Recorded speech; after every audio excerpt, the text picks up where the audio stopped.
Penghitungan suara Pilkades Desa Warung Jati selesai menjelang maghrib.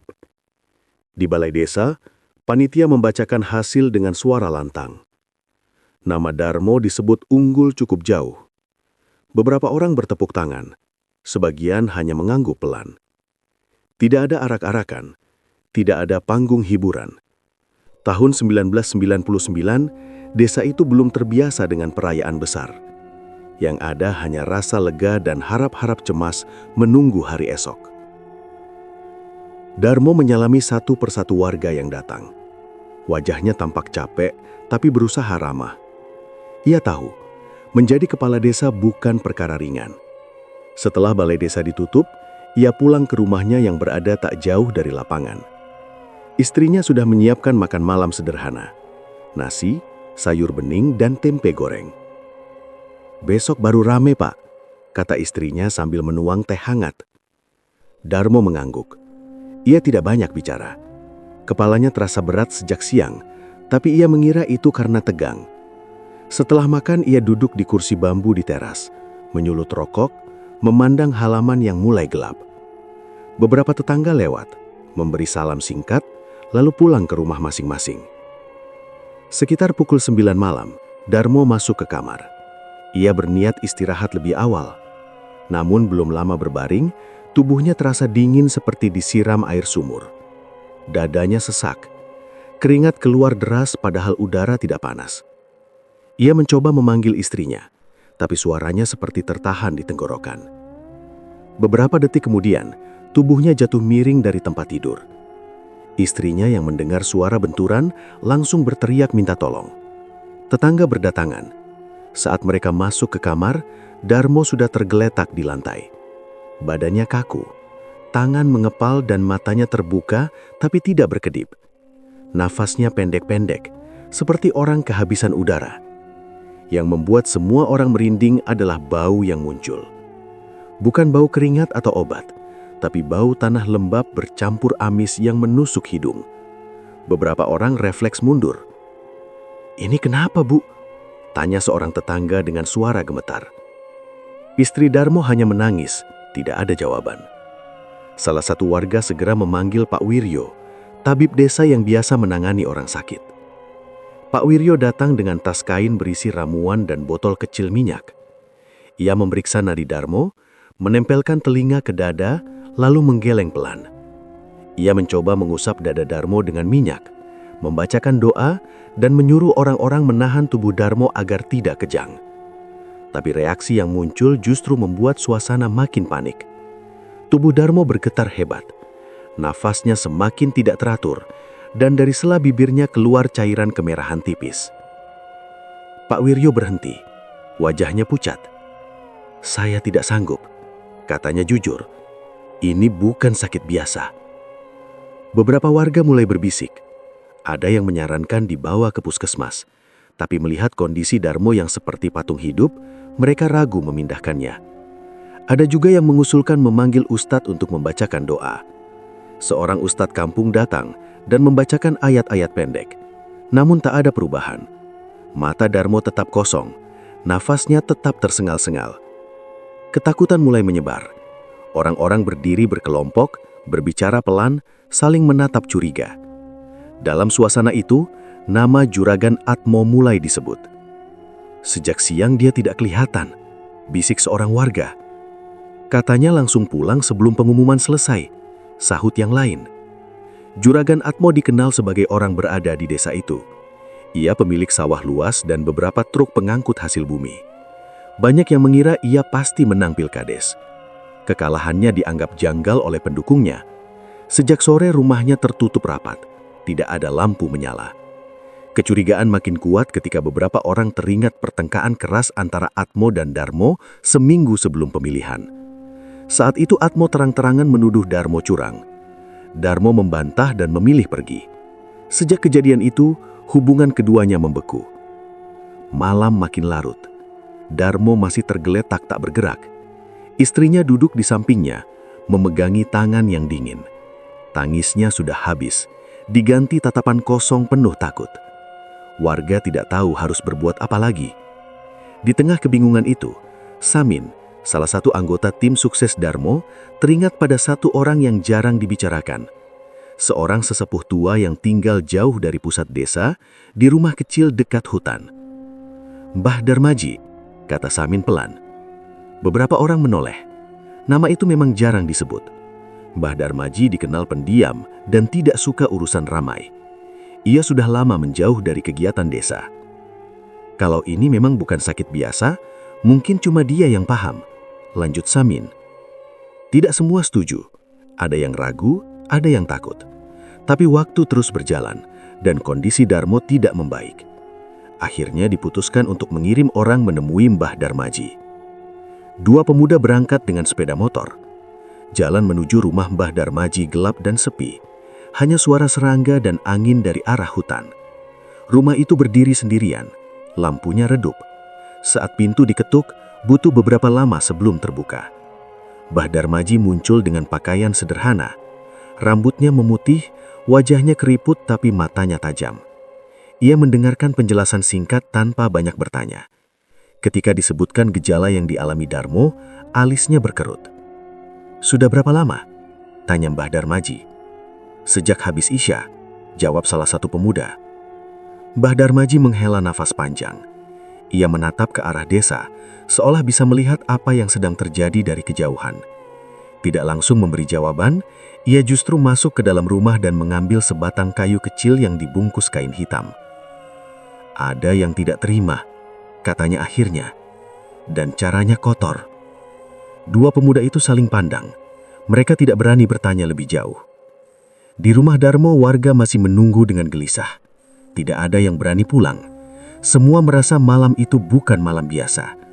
Sesuatu yang gelap seolah sudah masuk ke desa Warung Jati dan belum ada yang tahu bagaimana cara mengusirnya. Malam kemenangan itu berubah menjadi malam penuh ketakutan. Bukan hanya karena seorang kepala desa terpilih tergeletak antara hidup dan mati, tapi karena desa mulai sadar bahwa ada harga mahal yang harus dibayar dari sebuah kekuasaan.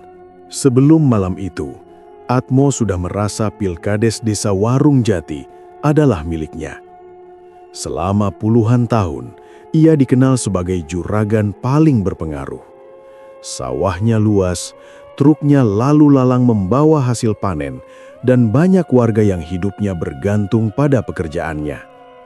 Setiap ada hajatan desa, sumbangannya paling besar. Setiap ada masalah, namanya selalu disebut pertama kali. Atmo terbiasa didengar dan dituruti. Ketika memutuskan maju sebagai calon kepala desa, ia yakin kemenangan hanya soal waktu.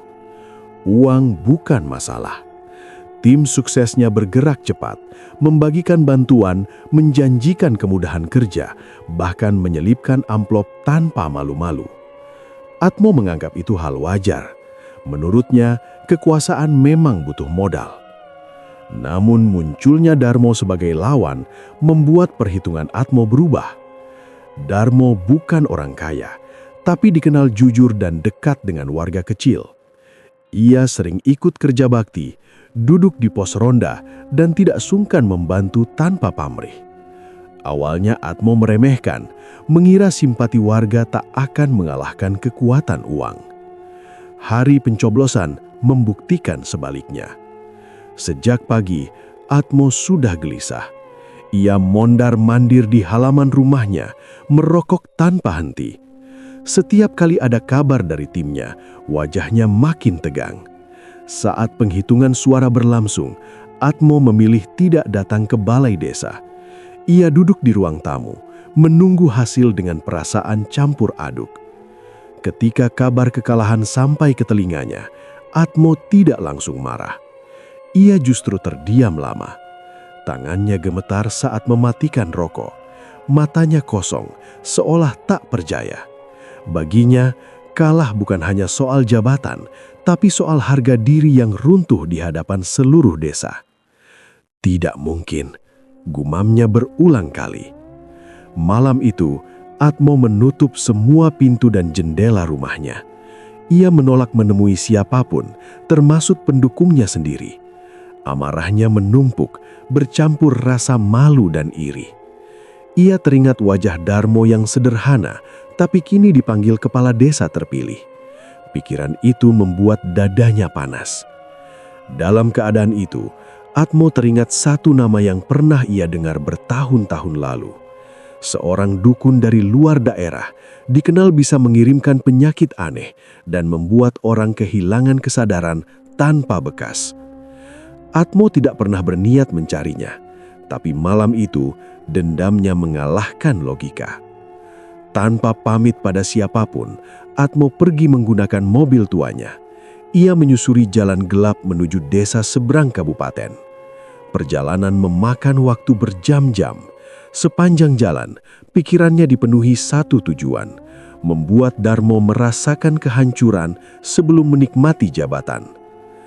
Dukun itu tinggal di rumah terpencil, jauh dari pemukiman. Saat Atmo tiba, lampu rumah masih menyala, seolah kedatangannya sudah ditunggu. Dukun itu menyambut tanpa banyak bicara. Wajahnya biasa saja, tapi tatapannya membuat Atmo tidak nyaman. "Apa yang kau inginkan?" tanya dukun itu singkat. Atmo menjelaskan semuanya, tentang kekalahan, tentang Darmo, tentang rasa dipermalukan. Ia tidak meminta kematian, ia ingin Darmo hidup, tapi tidak bisa memimpin, tidak bisa menikmati kekuasaan. Ia ingin melihat Darmo perlahan kehilangan segalanya. Dukun itu mengangguk pelan, ia paham keinginan semacam itu. Santet yang diminta Atmo bukan santet biasa. Ilmu yang digunakan adalah ilmu pengikat sukma yang membuat roh seseorang terperangkap dan tidak bisa menyatu sempurna dengan tubuhnya. "Resikonya besar," kata dukun itu. "Kalau niatmu kotor dan hatimu goyah, ilmu ini bisa balik." Atmo tidak peduli. Ia mengeluarkan uang dalam jumlah besar dan meletakkannya di meja. Baginya, semua bisa dibayar. Dukun itu menerima, lalu memulai ritualnya malam itu juga.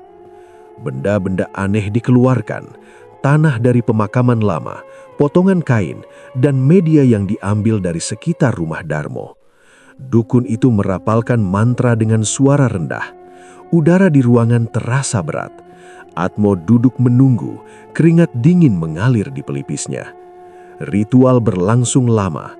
Saat selesai, dukun itu memperingatkan sekali lagi. "Sejak ini berjalan, jangan sekali-kali kau merasa menyesal. Kalau ragu, akibatnya kembali ke pemilik niat." Atmo mengangguk pelan, meski dalam hatinya ada sedikit rasa takut. Ia pulang menjelang subuh, membawa kepuasan aneh yang bercampur gelisah. Keesokan harinya, kabar tentang kondisi Darmo mulai terdengar. Atmo mendengarnya dari bisik-bisik orang. Kepala desa terpilih itu jatuh sakit mendadak, tidak sadarkan diri, dan tidak bisa ditangani tabib. Mendengar itu, Atmo merasa puas. Ia yakin rencananya berhasil. Namun seiring waktu berjalan, perasaan puas itu berubah jadi resah.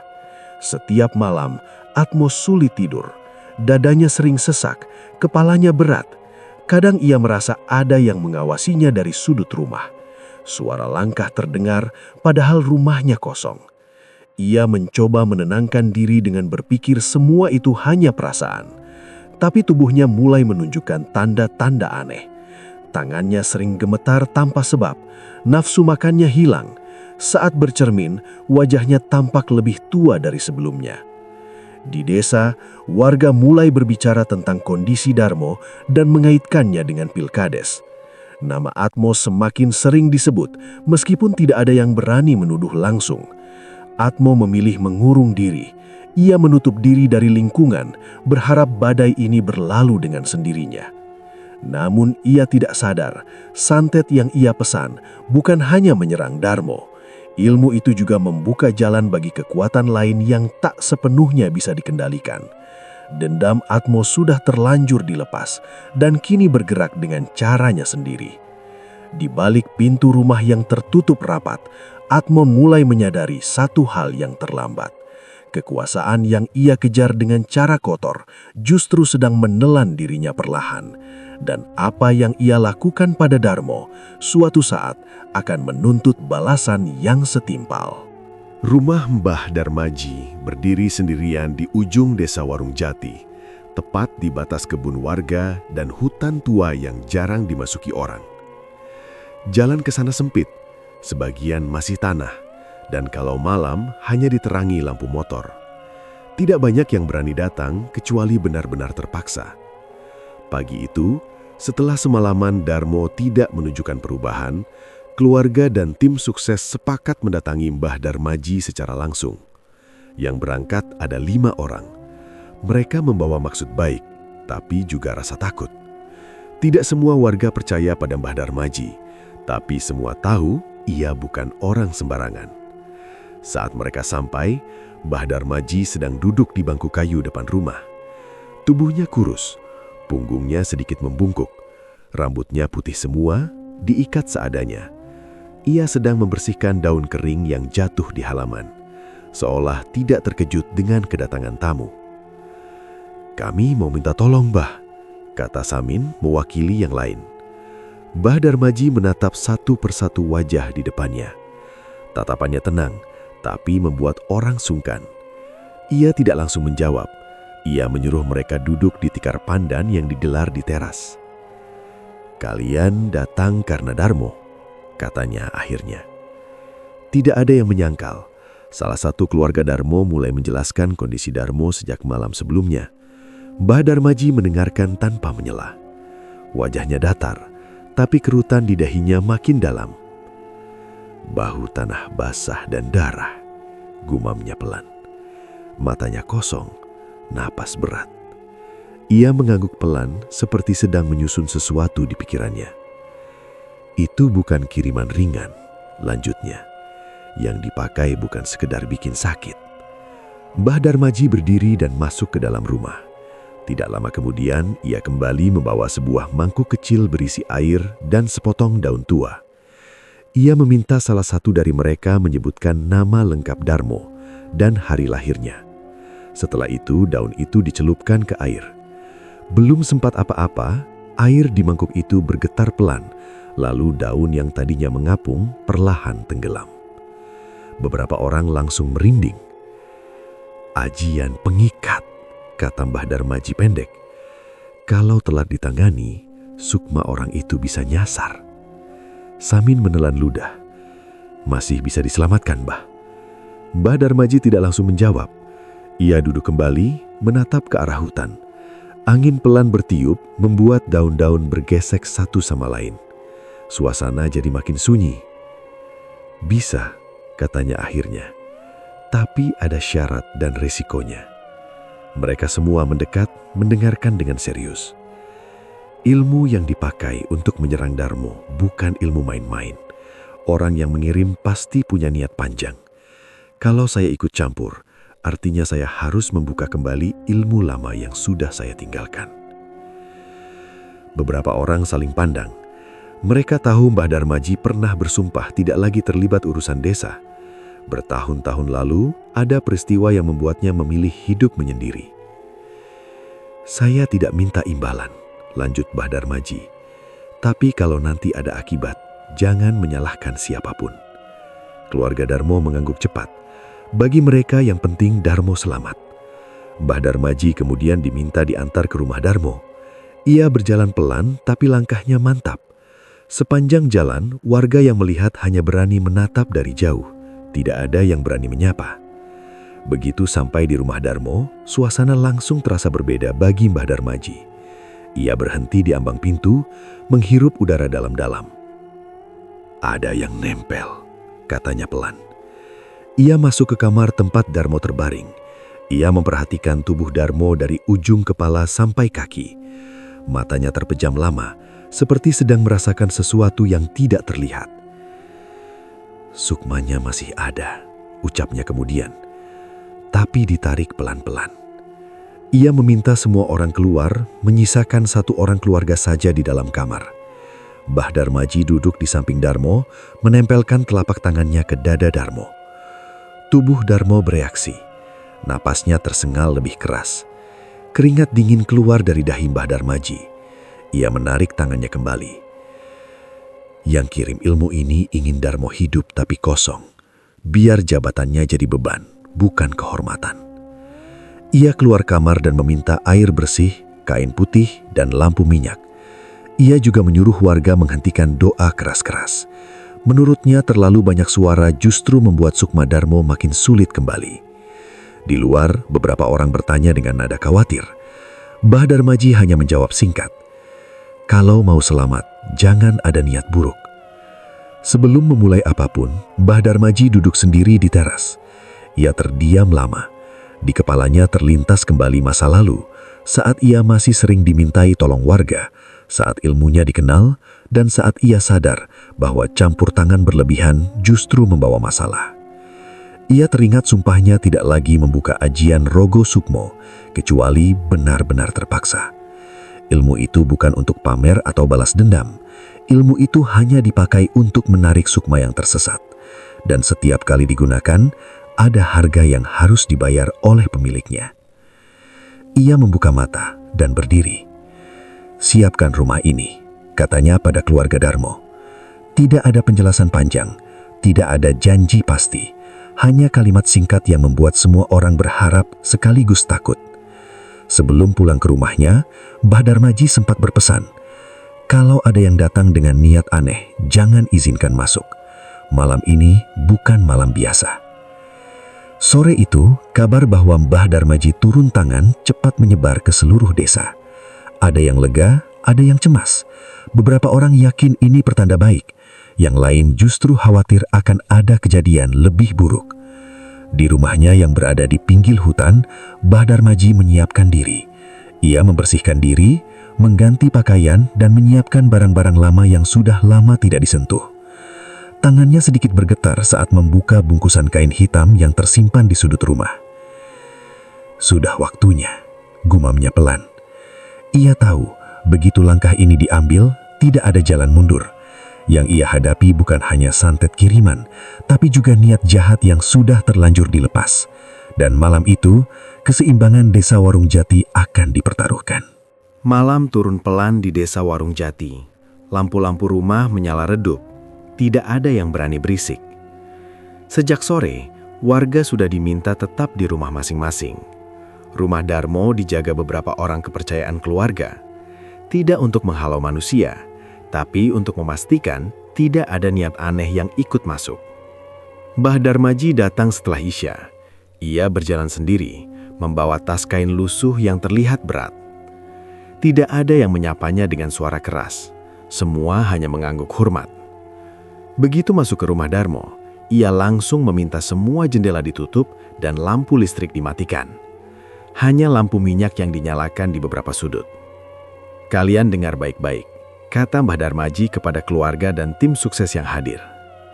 "Kalau ada yang menyimpan niat balas dendam, iri, atau ingin tahu berlebihan, lebih baik keluar sekarang." Tidak ada yang bergerak. Suasana hening. Ilmu ini tidak suka kebohongan. Lanjutnya, kalau ada yang pura-pura ikhlas, dampaknya bisa ke siapa saja. Satu persatu mereka mengangguk. Wajah-wajah tegang, tapi tidak ada yang berani membantah. Mbah Darmaji masuk ke kamar tempat Darmo terbaring. Tubuh Darmo masih kaku, napasnya pendek dan wajahnya pucat keabu-abuan.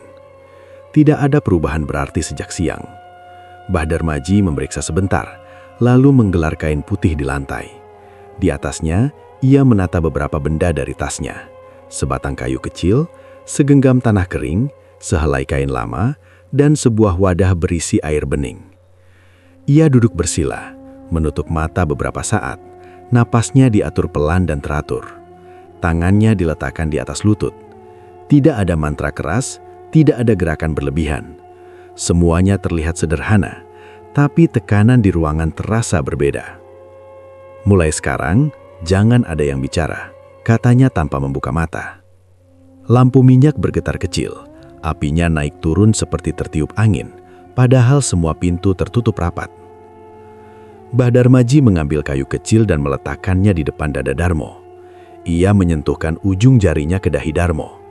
Seketika tubuh Darmo bereaksi. Dadanya naik turun lebih cepat dan jari-jarinya bergerak halus seperti ingin menggenggam sesuatu. Wajah Mbah Darmaji berubah serius. Ia tahu Ajian yang menyerang Darmo tidak berdiri sendiri. Ada lapisan ilmu lama yang ikut menempel, seolah menunggu kesempatan. Dengan napas ditahan, Bahdar Maji mulai membuka ajian Rogo Sukmo. Di luar sana, orang-orang hanya melihat tubuh Bahdar Maji duduk diam. Namun di dalam ajian itu, ia sudah melangkah ke alam antara. Bukan tempat yang jelas, bukan gelap, bukan terang. Rasanya seperti berjalan di ruang kosong yang berat. Ia merasakan tarikan kuat, seperti arus air yang menyeret ke satu arah. Di sanalah Sukma Darmo tertahan, bukan terikat tali, tapi seperti dililit perasaan takut, bingung dan lelah. Sukma itu tidak melawan, hanya terombang-ambing. "Darmo," panggil Mbah Darmaji pelan. Tidak ada jawaban suara, tapi ada getaran yang terasa. Ia mendekat, menahan tarikan yang terus menarik ke arah lain. Di sekitar Sukma Darmo, ada bayangan gelap yang bergerak lambat. Bukan wujud jelas, tapi tekanannya terasa berat dan dingin. Itu bukan cuma kiriman dendam, gumam Mbah Darmaji dalam hati. Ada yang ikut numpang. Bayangan itu bereaksi saat Mbah Darmaji mendekat. Tekanan makin kuat, seolah tidak ingin Sukma Darmo dilepaskan. Di situ Mbah Darmaji sadar, Juragan Atmo mungkin hanya pembuka jalan. Ilmu yang dilepas sudah menyentuh sesuatu yang lebih tua dan rakus. Di dunia nyata, tubuh Mbah Darmaji mulai berkeringat. Napasnya terdengar berat. Salah satu keluarga Darmo nyaris maju, tapi dihalau dengan isyarat tangan oleh Samin. Mbah Darmaji menggenggam erat kayu kecil yang menjadi pengikat raganya. Ia tidak boleh goyah. Sedikit saja ragu, posisinya bisa terbalik. Ia menahan tekanan dengan niat lurus. Tidak ada amarah, tidak ada keinginan menghukum, hanya satu tujuan, menarik Sukma Darmo pulang. Bayangan itu bercoba mendekat, bukan dengan serangan, tapi dengan tekanan perasaan. Gambaran kekuasaan, kekalahan dan dendam berkelebat. Mbah Darmaji mengenali itu sebagai sisa niat Atmo yang tertinggal. "Kau bukan milikmu, dan bukan hakmu." Ia menarik Sukma Darmo, perlahan, tidak bisa kasar. Setiap tarikan harus stabil. Bayangan itu bergetar, seolah kesal, tapi tidak bisa mendekat terlalu jauh. Ada batas yang tidak bisa dilampaui. Di kamar, tubuh Darmo bergerak lebih jelas. Jarinya menggenggam kain dan napasnya mulai terdengar sedikit lebih dalam. Namun proses belum selesai. Tarikan terakhir adalah yang paling berat. Mbah Darmaji menggerahkan sisa tenaga batinnya. Ia tahu, semakin lama ia berada di alam itu, semakin besar resiko bagi raganya sendiri. Ia merasakan dadanya nyeri, seperti ditekan benda berat. Akhirnya dengan satu tarikan mantap, Sukma Darmo terlepas dari lilitan. Bayangan gelap itu terdorong menjauh, menghilang ke arah yang tidak jelas. Mbah Darmaji segera menarik diri. Ia kembali ke raga dengan napas tersentak. Lampu minyak bergoyang keras, lalu apinya mengecil. Di tempat tidur, Darmo menarik napas panjang, seperti orang yang baru muncul dari dalam air. Dadanya naik turun lebih teratur, warna wajahnya sedikit berubah, tidak lagi abu-abu pekat. Belum sadar, tapi tanda-tanda hidupnya lebih jelas. Mbah Darmaji terduduk lemas, keringat membasahi seluruh tubuhnya. Wajahnya pucat tapi matanya tetap fokus. Belum selesai, ikatan sudah lepas, tapi bekasnya masih ada. Ia meminta air putih dan membasuh wajahnya. Tangannya sedikit gemetar. Ia tahu, malam itu ia sudah membuka pintu yang lama ia tutup. Konsekuensinya tidak akan kecil. Kepada keluarga Darmo, ia berpesan tegas, jangan ada yang memancing keributan. Jangan menuduh siapapun. Kalau niat buruk dibalas niat buruk, ikatan bisa kembali. Semua mengangguk patuh. Di luar rumah Darmo, angin malam berhembus lebih dingin dari biasanya. Desa Warung Jati masih sunyi, tapi sesuatu telah berubah. Ajian Rogo Sukmo sudah dibuka kembali, dan kekuatan yang terusik tidak akan tinggal diam begitu saja. Setelah ritual malam itu, kondisi Darmo memang terlihat lebih stabil, tapi belum sadar sepenuhnya. Napasnya sudah teratur, tubuhnya tidak lagi kaku, namun matanya masih terpejam seperti orang tertidur sangat dalam. Mbah Darmaji tahu pekerjaan belum selesai. Ikatan kasar sudah terlepas, tapi sisa-sisa niat jahat masih menggantung. Pagi menjelang, Mbah Darmaji tidak langsung pulang. Ia duduk di kursi kayu di samping ranjang Darmo. Wajahnya terlihat jauh lebih tua. Garis-garis lelah jelas terlihat. Ia meminta semua orang menjaga suasana tetap tenang. Tidak boleh ada tangisan keras, tidak boleh ada doa yang dipaksakan. Sekarang yang diuji bukan raga, tapi niat, ucapnya pelan. Di saat yang sama, Juragan Atmo terbangun dari tidurnya dengan tubuh basah oleh keringat. Dadanya terasa seperti ditekan batu, napasnya pendek, kepalanya pusing hebat. Ia mencoba duduk tapi pandangannya berkunang-kunang.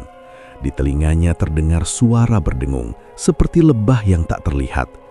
Ia tidak tahu apa yang terjadi, tapi tubuhnya merasakan sesuatu yang tidak wajar. Setiap kali ia menutup mata, muncul bayangan gelap yang bergerak lambat. Ia merasa seolah ada yang menarik-narik dari dalam dadanya. Di rumah Darmo, Mbah Darmaji kembali bersiap. Ia tahu harus masuk lagi ke alam antara. Kali ini bukan untuk mencari, tapi untuk menyelesaikan. Ia duduk bersila, memejamkan mata, dan menahan napas lebih lama dari sebelumnya. Tangannya gemetar, tapi ia tetap memaksakan diri. Di alam antara, suasana terasa lebih berat dari sebelumnya. Tarikan yang ia rasakan semalam kini berubah menjadi tekanan dari segala arah. Sukma Darmo memang sudah lebih dekat ke tubuhnya, tapi masih ada sisa ikatan yang menempel seperti bayangan. Disitulah Mbah Darmaji merasakan kehadiran lain, bukan wujud manusia, bukan pula sekadar bayangan. Itu adalah kumpulan niat buruk yang diberi makan oleh dendam. Ia tahu sumbernya berasal dari Atmo, tapi kini sudah berkembang menjadi sesuatu yang tidak sepenuhnya berada di bawah kendali Atmo. "Kau sudah melangkah terlalu jauh," kata Mbah Darmaji dalam hatinya.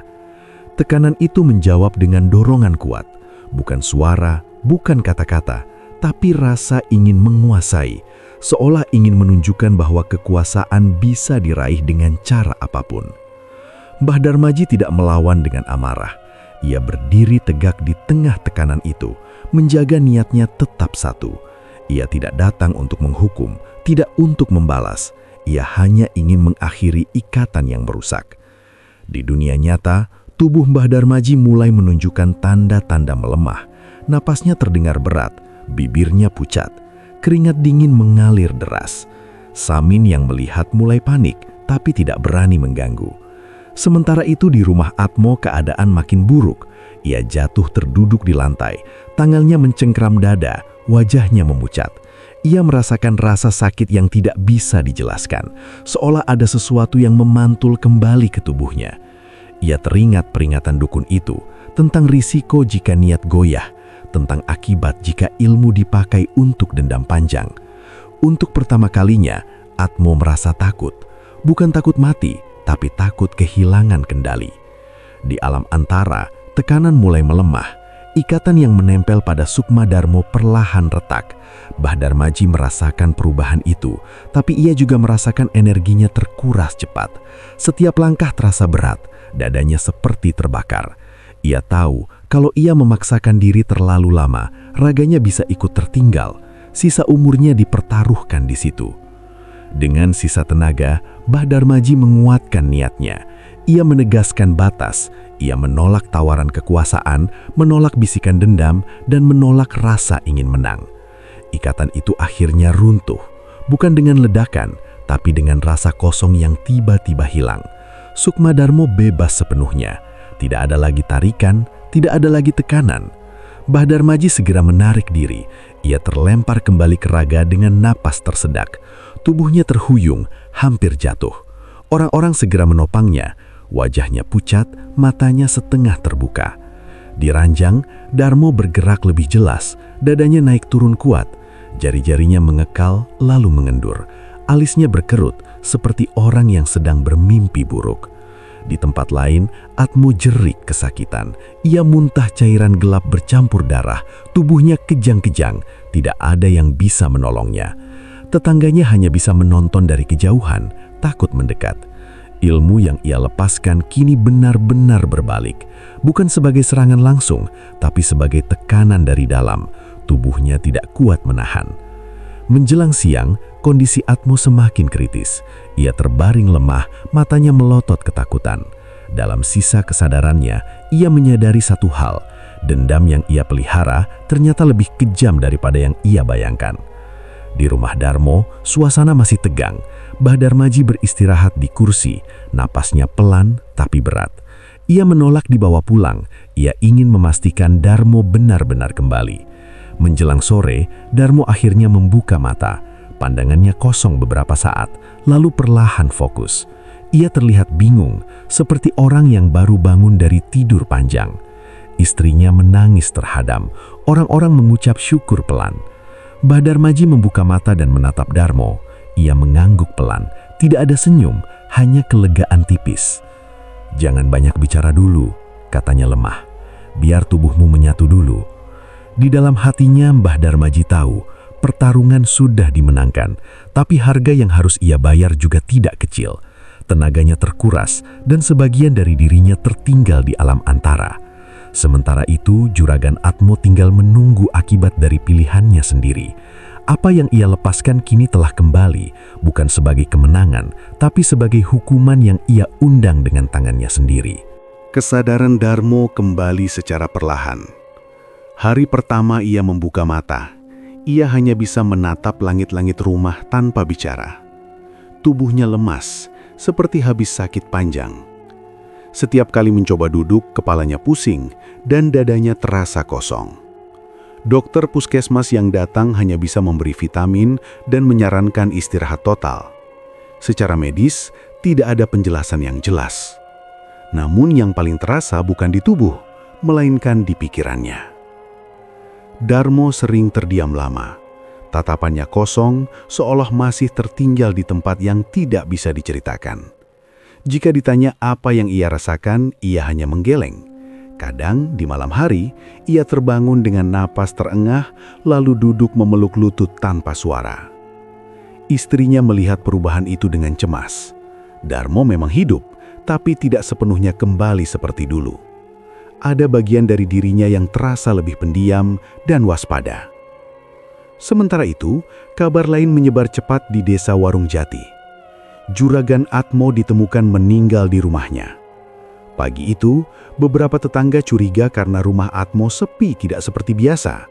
Pintu tidak terkunci, tapi tidak ada suara. Saat mereka masuk, Atmo ditemukan tergeletak di lantai kamar. Tubuhnya kurus mendadak, wajahnya mengeras dengan ekspresi takut. Dari mulut dan hidungnya ada sisa cairan gelap yang sudah mengering. Tidak ada luka, tidak ada tanda perkelahian. Warga yang melihat langsung mundur ketakutan. Beberapa orang menutup mulut, yang lain langsung keluar rumah. Polisi datang, melakukan pemeriksaan sederhana, lalu menyimpulkan kematian akibat sakit mendadak. Tidak ada bukti kriminal. Tapi warga desa punya penilaian sendiri. Mereka mengingat sikap Atmo sebelum Pilkades, kemarahannya setelah kalah, dan sakit aneh yang katanya dideritanya beberapa hari terakhir. Semua potongan itu menyatu di kepala warga. Tidak ada yang berani bicara terang-terangan, tapi semua tahu kematian Atmo tidak lepas dari apa yang terjadi pada Darmo. Rumah Atmo kemudian dikunci. Tidak ada keluarga dekat yang mau tinggal lama di sana. Sejak hari itu, rumah besar itu tampak kosong dan dingin, seolah ditinggalkan bukan hanya oleh penghuninya, tapi juga oleh kehidupan. Di rumah Darmo, suasana mulai lebih tenang. Warga datang menjenguk tapi tidak seramai yang dibayangkan. Banyak yang masih takut, banyak pula yang memilih mendoakan dari jauh. Beberapa hari kemudian, Darmo meminta bertemu Mbah Darmaji. Mbah Darmaji datang dengan langkah pelan. Tubuhnya terlihat jauh lebih rapuh. Kulitnya pucat, matanya cekung. Ia duduk di kursi kayu, berhadapan dengan Darmo yang masih berbaring. Tidak ada percakapan panjang. "Aku tidak ingat semuanya," kata Darmo lirih. "Tapi aku tahu, aku ditarik ke tempat yang bukan tempat orang hidup." Mbah Darmaji mengangguk pelan. "Yang penting kamu kembali." Darmo menatapnya lama. "Aku selamat karena Mbah, tapi pasti ada harga yang Mbah bayar. Mbah Darmaji tersenyum tipis. Setiap ilmu selalu minta bayar, bedanya mau dibayar sekarang atau nanti. Sejak hari itu, Mbah Darmaji benar-benar menjauh. Ia menolak setiap permintaan warga, bahkan untuk hal kecil. Tidak ada lagi ritual, tidak ada lagi nasihat soal hal gaib. Ia hanya terlihat sesekali berjalan pelan di pinggir desa, lalu menghilang ke arah hutan. Beberapa orang mencoba menemuinya, tapi rumahnya sering kosong. Ada yang bilang ia pindah ke tempat saudara jauh, ada yang percaya ia memilih hidup menyendiri lebih dalam. Tidak ada yang tahu pasti. Yang jelas, ajian Rogo Sukmo tidak pernah dibuka lagi. Waktu berjalan, Darmo akhirnya dilantik secara resmi sebagai kepala desa. Pelantikan berlangsung sederhana, tidak ada pesta, tidak ada pidato panjang. Darmo berbicara singkat, suaranya pelan tapi tegas. Ia mengajak warga bekerja sama dan menjaga desa agar tidak terpecah. Namun warga yang memperhatikan tahu Darmo memimpin dengan cara berbeda. Ia tidak banyak bicara, tidak suka tampil. Ia sering termenung sebelum mengambil keputusan. Ia juga lebih sering meminta pendapat orang lain, seolah takut salah melangkah. Ada bekas luka batin yang membuatnya selalu ingat bahwa kekuasaan bisa membawa malapetaka jika tidak dijaga niatnya. Desa Warung Jati berangsur kembali normal. Sawah digarap, pasar kembali ramai, ronda malam berjalan seperti biasa. Tapi ada perubahan yang tidak terlihat. Warga jadi lebih hati-hati bicara soal jabatan dan ambisi. Pilkades bukan lagi sekedar perebutan kuasa, tapi pengingat akan akibat dari niat buruk. Nama Atmo jarang disebut, kecuali sebagai pelajaran diam-diam. Rumah Atmo dibiarkan kosong, rumput tumbuh liar di halamannya. Anak-anak tidak berani bermain di sekitar sana. Jika malam tiba, rumah itu gelap tanpa lampu, seolah menolak untuk dihuni kembali. Tentang Mbah Darmaji cerita beredar macam-macam. Ada yang bilang ia wafat di hutan dan tidak ditemukan jasadnya. Ada yang percaya ia masih hidup, menjaga batas desa dari jauh. Tidak ada makam, tidak ada kabar pasti. Yang jelas, sejak malam itu, tidak pernah lagi ada kejadian santet besar di desa Warung Jati. Warga percaya keseimbangan sudah dikembalikan, tapi dengan harga mahal. Seorang hampir kehilangan nyawa, seorang benar-benar kehilangan segalanya, dan seorang sesepuh mengorbankan sisa tenaganya demi desa. Desa Warung Jati memang kembali tenang, tapi ketenangan itu bukan karena lupa, justru karena ingat bahwa kekuasaan yang dikejar dengan dendam akan menelan pemiliknya. Ingat bahwa ilmu bukan alat balas sakit hati, dan ingat bahwa tidak semua orang yang diam berarti lemah. Beberapa luka memang sembuh, tapi bekasnya akan selalu ada sebagai pengingat agar kejadian serupa tidak terulang lagi. Beberapa tahun berlalu sejak peristiwa itu. Desa Warung Jati berubah pelan-pelan, tidak drastis tapi terasa. Warga kembali menjalani hidup seperti biasa. Sawah tetap ditanami, pasar kembali ramai setiap pagi, dan ronda malam berjalan rutin. Namun, satu hal tidak pernah benar-benar hilang. Ingatan. Darmo menjalani masa jabatannya dengan cara yang berbeda dari kepala desa sebelumnya. Ia jarang duduk di depan, lebih sering mendengarkan. Setiap keputusan besar selalu ia pikirkan lama. Ia tidak lagi mudah percaya pada janji atau bujuk rayu. Pengalaman hampir kehilangan nyawa membuatnya sadar bahwa jabatan bukan perisai dan kekuasaan justru sering membuka pintu bagi niat buruk orang lain. Beberapa warga sempat heran dengan sikap Darmo yang terlalu hati-hati, tapi seiring waktu mereka mengerti. Desa menjadi lebih tenang, tidak banyak konflik, tidak ada lagi perebutan kepentingan yang terang-terangan. Darmo memimpin dengan cara yang sederhana, tanpa banyak pencitraan. Ia tahu kemenangannya dulu bukan akhir dari ujian, melainkan awal tanggung jawab yang berat. Sementara itu, rumah juragan Atmo perlahan berubah menjadi bangunan kosong yang dilupakan. Catnya mengelupas, atapnya bocor, dan rumput liar tumbuh tinggi di halaman. Tidak ada keluarga yang mau menempati. Bahkan orang sekadar lewat pun sering mempercepat langkah. Anak-anak dilarang mendekat. Orang tua hanya berkata singkat, "Jangan main ke sana." Tidak ada yang merawat, tidak ada yang membersihkan. Rumah itu dibiarkan runtuh pelan-pelan, seolah desa sepakat mengubur masa lalu tanpa upacara. Nama Atmo jarang disebut, jikapun muncul hanya sebagai contoh buruk tentang ambisi dan dendam. Tentang Bahdar Maji, ceritanya justru makin samar. Tidak ada yang tahu pasti kemana ia pergi. Rumahnya di pinggir hutan lama-kelamaan kosong. Barang-barangnya tidak banyak, dan sebagian besar sudah tidak ada saat warga berani mengecek. Tidak ditemukan tanda-tanda ia wafat, tidak ada makam, tidak ada kabar keluarga. Sebagian warga percaya Mbah Darmaji memang sengaja menghilang.